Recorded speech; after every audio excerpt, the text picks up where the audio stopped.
And how do you ensure those serious complaints that are being raised by consumers, the 2%, yes, are obviously referred to AFCA, but how do we ensure that they're not hidden, that we can actually see how they're being addressed? Like, what sort of transparency do you have? Yeah, I can guarantee you they're not hidden. So anything that goes all the way to AFCA, we have what we call a Customer Outcomes Committee, which is about 3 hours every Tuesday, where we go through all of those complaints that, we haven't been able to resolve within a 5-day period, because, that's the standard of which we aim to resolve all of our complaints within 5 days. So anything that's more complicated or difficult comes to that committee for review.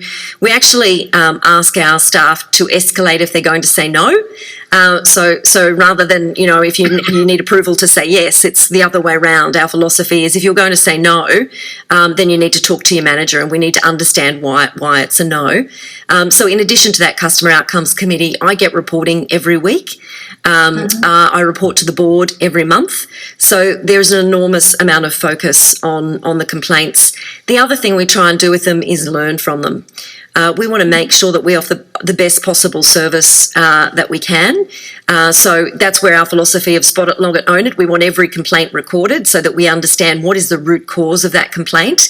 And then we have people whose job is to make sure that we take the reason why there was a complaint and fix it in the product, in the service, in the way we're interacting with customers. So it's this continuous learning feedback loop so that we're making ourselves better from the complaints with the aim of reducing them over the long term.